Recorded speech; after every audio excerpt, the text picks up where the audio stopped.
ಸ್ನೇಹಿತರೆ, ಮಾನವ ಕುಲವೇ ಹುಬ್ಬೇರಿಸುವಂತಹ ಅದ್ಭುತವೊಂದು ಕ್ರೀಡಾ ಮತ್ತು ತಂತ್ರಜ್ಞಾನ ರಂಗದಲ್ಲಿ ನಡೆದಿದೆ. ಮಾನವ ನಿರ್ಮಿತ ರೇಸಿಂಗ್ ಇತಿಹಾಸದಲ್ಲೇ ಅತ್ಯಂತ ವೇಗದ ಮಾನವ ಎನಿಸಿಕೊಂಡಿದ್ದ ಉಸೇನ್ ಬೋಲ್ಟ್ ಅವರ ವಿಶ್ವ ದಾಖಲೆಯನ್ನ ಈಗ ಚೀನಾದ ಹ್ಯೂಮನಾಯ್ಡ್ ರೋಬೋಟ್ಗಳು ಧೂಳಿಪಟ ಮಾಡಿವೆ. ಚೀನಾದ ಬೀಜಿಂಗ್ನಲ್ಲಿ ನಡೆಯುತ್ತಿರುವಂತಹ ವರ್ಲ್ಡ್ ಹ್ಯೂಮನಾಯ್ಡ್ ರೋಬೋಟ್ ಗೇಮ್ಸ್ನಲ್ಲಿ ರೋಬೋಟ್ಗಳು ಈ ಐತಿಹಾಸಿಕ ಮೈಲುಗಲ್ಲು ಸ್ಥಾಪಿಸಿವೆ. ಯಂತ್ರಗಳು ಮನುಷ್ಯನ ವೇಗವನ್ನ ಮೀರಿಸಿದ ಈ ಅಚ್ಚರಿಯ ವರದಿಯ ಕಂಪ್ಲೀಟ್ ವಿವರ ಇಲ್ಲಿದೆ ನೋಡಿ. ರೋಬೋಟ್ ಕ್ರೀಡಾಕೂಟದಲ್ಲಿ ಉಸೇನ್ ಬೋಲ್ಟ್ ದಾಖಲೆ ಪುಡಿ. ಸ್ನೇಹಿತರೆ, ಕೃತಕ ಬುದ್ಧಿಮತ್ತೆ ಮತ್ತು ರೋಬೋಟಿಕ್ಸ್ ರಂಗದಲ್ಲಿ ಚೀನಾ ಜಾಗತಿಕ ಮಟ್ಟದಲ್ಲಿ ದೊಡ್ಡ ಕ್ರಾಂತಿಯನ್ನೇ ಸೃಷ್ಟಿಸ್ತಾ ಇದ್ದು, ಬೀಜಿಂಗ್ನಲ್ಲಿ ನಡೆಯುತ್ತಿರುವಂತಹ 2ನೇ ಆವೃತ್ತಿಯ ವರ್ಲ್ಡ್ ಹ್ಯೂಮನಾಯ್ಡ್ ರೋಬೋಟ್ ಗೇಮ್ಸ್ ವಿಶ್ವದ ಗಮನ ಸೆಳೆದಿದೆ. 100 ಮೀಟರ್ ಓಟದ ಸ್ಪರ್ಧೆಯಲ್ಲಿ 2009ರಲ್ಲಿ ಜಮೈಕಾದ ದಿಗ್ಗಜ ಓಟಗಾರ ಉಸೇನ್ ಬೋಲ್ಟ್ 9.58 ಸೆಕೆಂಡುಗಳಲ್ಲಿ ಗುರಿ ತಲುಪಿ ನಿರ್ಮಿಸಿದ್ದ ಸಾರ್ವಕಾಲಿಕ ವಿಶ್ವ ದಾಖಲೆಯನ್ನ ಚೀನಾದ ತಿಯಾನ್ಗಾಂಗ್ ಅಲ್ಟ್ರಾ ರೋಬೋಟ್ ಮುರಿದಿದೆ. Beijing humanoid robot innovation centre ಅಭಿವೃದ್ಧಿಪಡಿಸಿದ ತಿಯಾನ್ಗಾಂಗ್ ಅಲ್ಟ್ರಾ ರೋಬೋಟ್ 100 ಮೀಟರ್ ಅಂತರವನ್ನು ಕೇವಲ 9.39 ಸೆಕೆಂಡುಗಳಲ್ಲಿ ಕ್ರಮಿಸುವ ಮೂಲಕ ಹೊಸ ಇತಿಹಾಸ ಬರೆದಿದೆ.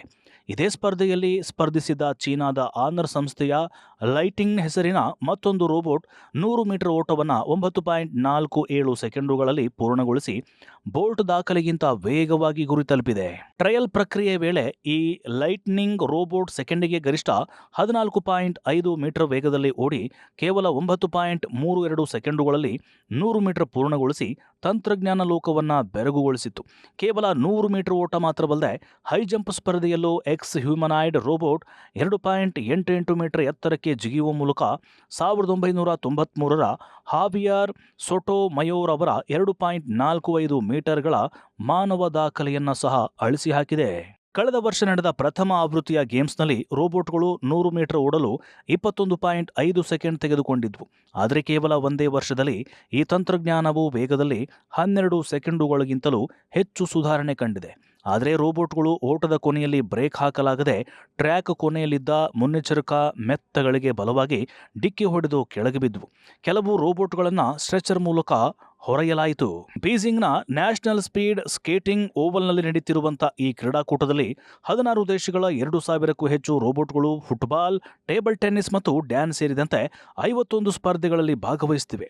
ಮ್ಯಾನುಫ್ಯಾಕ್ಚರಿಂಗ್ ಮತ್ತು ಲಾಜಿಸ್ಟಿಕ್ಸ್ ಕ್ಷೇತ್ರದಲ್ಲಿ ರೋಬೋಟಿಕ್ಸ್ ಬಳಕೆಯನ್ನು ಉತ್ತೇಜಿಸಲು ಚೀನಾ ಈ ಯೋಜನೆಗೆ ಕೋಟ್ಯಾಂತರ ಡಾಲರ್ ಹೂಡಿಕೆ ಮಾಡಿದ್ದು, ಭವಿಷ್ಯದಲ್ಲಿ ಯಂತ್ರಗಳು ಮನುಷ್ಯನ ದೈಹಿಕ ಸಾಮರ್ಥ್ಯವನ್ನು ಸಂಪೂರ್ಣವಾಗಿ ಮೀರಿಸಲಿವೆ ಎಂಬುದಕ್ಕೆ ಈ ಪಂದ್ಯಗಳು ಸಾಕ್ಷಿಯಾಗಿವೆ.